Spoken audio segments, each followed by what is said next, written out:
नमस्कार दोस्तों, स्वागत है आपका UP education universe YouTube channel पे। तो दोस्तों, क्षैतिज आरक्षण से संबंधित उत्तराखंड में काफ़ी बवाल देखने को मिल रहा है।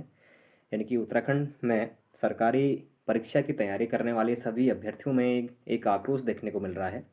जो राज्य आंदोलनकारियों को 10% जो रिजर्वेशन है उसको देने के बाबत काफ़ी चीज़ों में बदलाव देखने को मिल रहे हैं।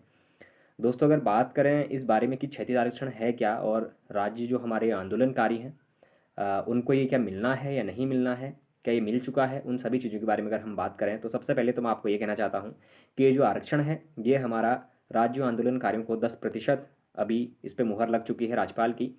अगर कहीं ना कहीं अगर कहा जाए दोस्तों तो क्या ये सही है या फिर क्या ये गलत है, उन सभी चीज़ों के बारे में हम बात करने वाले हैं। क्या इससे भर्तियों पर प्रभाव पड़ेगा? आने वाली जो आपकी भर्तियां थी, जैसे उत्तराखंड पुलिस दरोगा की जो भर्ती है वो तो आपकी चलेगी, लेकिन जो अभी आपके नए वैकेंसीज जो आनी थी उत्तराखंड पुलिस की, यानी कि कांस्टेबल वाली, उत्तराखंड फॉरेस्ट गार्ड की और सिंचपाल खनिज सहायक से संबंधित जो भर्तियां थी, क्या वो भर्तियां अभी आएंगी या नहीं आएंगी? तो दोस्तों, अभी साफ साफ आप लोगों को मैं बता देना चाहता हूँ वो भर्तियां अब अभी ये नहीं आएंगी, क्योंकि उसके लिए अलग से एक आरक्षण की प्रणाली को दोबारा से नियमावली बनानी पड़ेगी, उसके बाद जाकर वो भर्तियां आएंगी।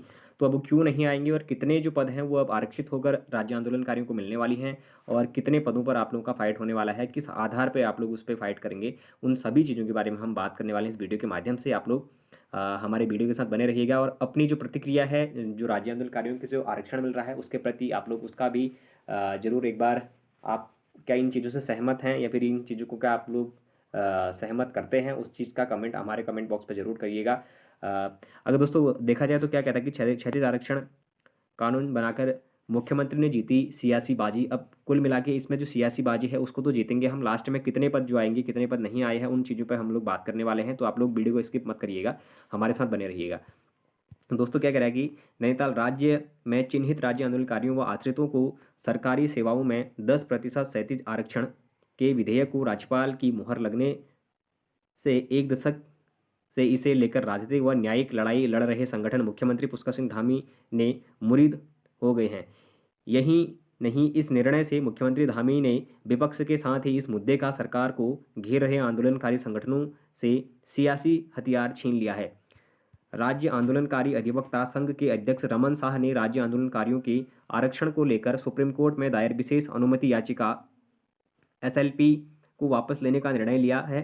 क्षैतिज आरक्षण के संबंधित सरकार की अधिसूचना जारी होने के बाद एसएलपी वापस ली जाएगी।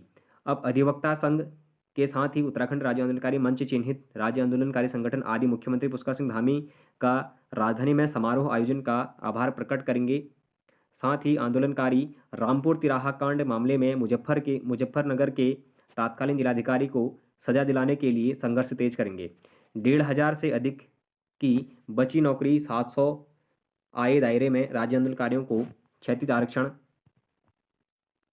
आरक्षण मामले में कानूनी जंग लड़ रहे अधिवक्ता रमन शाह ने बातचीत में कहा है कि विधेयक को मंजूरी के बाद राज्य आंदोलनकारी व आश्रितों के कोटे से नौकरी पाए करीब 1700 लोगों की सरकारी सेवाओं का मंडराया संकट दूर हो गया, जबकि 2012 में हाईकोर्ट की रोक के बाद राज्य आंदोलनकारी कोटे में सरकारी सेवाओं में नियुक्ति के बाद रद्द होने के बाहर हो चुके करीब 700 आंदोलनकारी या फिर उनके आश्रित सेवाएं सरकारी सेवाओं में आवेदन के पात्र हो गए हैं। इसके अलावा चिन्हित आंदोलनकारी व उनके आश्रित को तो लाभ मिलेगा ही। उन्होंने कहा है कि सीएम ने राज्य के आंदोलनकारी व आश्रितों को क्षैतिज आरक्षण की बाधा दूर कर आंदोलनकारी संगठन का दिल जीत लिया है। अब सरकार लड़ेगी मामला। अधिवक्ता शाह के अनुसार राज्य सरकार को संविधान के अनुच्छेद 162 के अंतर्गत कानून बनाने का अधिकार है। अब इस विधेयक के विरुद्ध यदि किसी संगठन या व्यक्ति ने हाईकोर्ट में याचिका दायर कर चुनौती दी तो सरकार पक्षाकार होगी और अधिवक्ता संघ की हस्तक्षेप याचिका दायर करेगा। तो दोस्तों, ये जो आपका मामला था सुप्रीम कोर्ट के विचाराधीन, जो आपके एसएलपी वापस लेंगे अधिवक्ता साहब और राज्य आंदोलनकारी संगठन दून में सीएम धामी का करेंगे धन्यवाद। तो दोस्तों, कहीं ना कहीं जो आपका क्षैतिज आरक्षण है उसको लागू कर दिया गया है, उस पर मुहर लग चुकी है। अच्छा, अब देखिएगा जो 10% क्षैतिज आरक्षण सरकारी सेवाओं में जो आपका मिलना है वो किसे मिलेगा और ये क्यों मिलेगा वो आप लोग देखिएगा। अच्छा, 6 माह से परीक्षण कर रहा था उत्तराखंड राजभवन। अच्छा, 6 माह से इसमें परीक्षण भी चल रहा था। सबसे पहले तो आप लोग देखिएगा जो आरक्षण की सीमा है वो किस प्रक्रिया से आपकी पूरी करी जाती है, मैं आपको बता देना चाहता हूँ। आप लोगों ने सभी ने देखा होगा कि जो आपका 51% से क्षैतिज आरक्षण को बढ़ाकर अब 61% करने की घोषणा कर दी गई है। ये न्यूज़ आप सभी लोगों ने देखा होगा, लेकिन वो 51 से 61% आखिर वो क्षैतिज आरक्षण दिया किसको जाता है? आप लोगों ने अधिकतर जो अभ्यर्थी हैं उनको केवल अधूरी जानकारी होती है, तो वो लोग यही सोचते हैं कि जो हमारी यहाँ पर क्षैतिज आरक्षण है वो किस किस को दिया जाएगा और क्यों दिया जाएगा। तो दोस्तों सबसे पहले तो मैं आप लोगों को बता देना चाहता हूँ, इसमें जो क्षैतिज आरक्षण होता है उसमें हमारी 30% जो हमारे पद हैं वो महिलाओं के लिए होते हैं, जिसमें आपके 5% जो पूर्व सैनिक हैं उनको क्षैतिज आरक्षण मिलता है। 2% स्वतंत्रता सेनानी या फिर संग्राम सेनानियों को, आश्रितों को उनका आरक्षण मिलता है। 4% हमारे दिव्यांगजनों को मिलता है। 5% हमारे खिलाड़ियों को और 5% अनाथ बच्चों को हमारे आरक्षण मिलता है, जो क्षैतिज के रूप में देखा जाता है।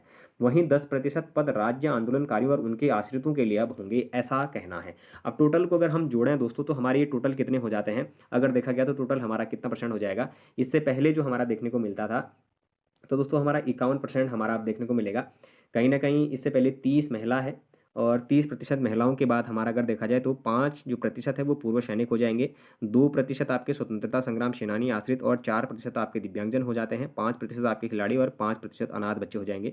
वहीं अगर 10% की अगर बात करें तो दोस्तों 10% हमारे कौन हो जाने वाले हैं इस पर, जो राज्य आंदोलनकारी है उनके लिए देखने को मिलेंगे। तो टोटल अगर की बात करें तो 61% अब राज्य में हमारा क्षैतिज आरक्षण देखने को मिलेगा, जो कहीं ना कहीं बहुत ज़्यादा मात्रा में देखने को मिल रहा है। यही कारण था दोस्तों जो हमारे बांग्लादेश वाले जो क्षेत्र हैं वहाँ पर भी जो आरक्षण है उसको बढ़ाने का कहीं ना कहीं नतीजा गलत हुआ था। और जो आपके हमारे उत्तराखंड के जो अभ्यर्थी हैं कहीं ना कहीं वो भी इन चीज़ों का विरोध कर रहे हैं। तो देखिएगा जो मुद्दे हैं वो आरक्षण से ही संबंधित हमारे देखने को मिल रहे हैं। 61% अब आरक्षण जो 36 था, पहले 51 था, 51 से बढ़कर अब 61% देखने को मिलेगा, ऐसा राज्य सरकार का कहना है।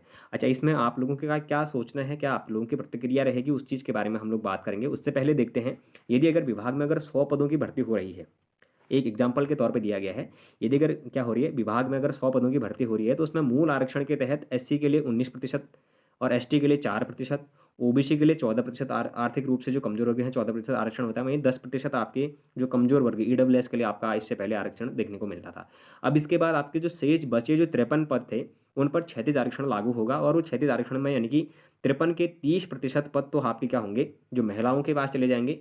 5% जो पद हैं वो आपके पूर्व सैनिकों के पास, 2% जो पद हैं वो स्वतंत्रता सेनानियों के आश्रित के पास, और 4% जो दिव्यांगजन हैं उनके पास जाएंगे। वहीं अगर 5% खिलाड़ियाँ, 5% अनाथ बच्चे और 10% राज्य के जो आंदोलनकारी हैं उनके पास जाने वाले हैं। अगर इस हिसाब से देखा जाए तो 100 पदों में राज्य आंदोलनकारियों के हिस्से में 5 पद आएंगे, और दूसरी और तीसरी भर्ती में यह संख्या 6 भी हो सकती है।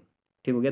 दूसरे तीसरी अगर कोई भर्ती होती है उसमें संख्या 5 से बढ़ के 6, 7 या फिर कुछ इस तरीके से भी इसको देखने को मिल सकती है।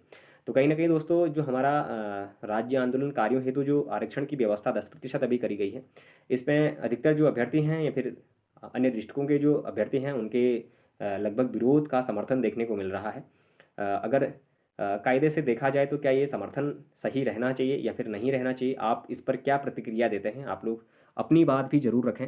और साथ ही देखा जाए तो दोस्तों जो आपकी आने वाली जो भर्तियां हैं वो सभी भर्तियों पर रोक लग जाएगी। आप लोगों ने आज का पेपर देखा होगा, अगर अमर उजाला अगर आप लोगों ने देखा है तो आप लोगों ने उसमें देखा होगा कि जितनी भी आपकी भर्तियां अभी आनी है, चाहे वो उत्तराखंड पुलिस की हो, उत्तराखंड फॉरेस्ट गार्ड की हो, उत्तराखंड खनिज सहायक की हो या फिर अन्य कोई भी भर्ती हो, तो आपकी अभी नहीं आएगी। अब नई आरक्षण प्रणाली को उसमें संलग्न करने के बाद ही आपकी जो भर्ती प्रक्रिया है उसको आगे कराए जाने की बात करी जा रही है।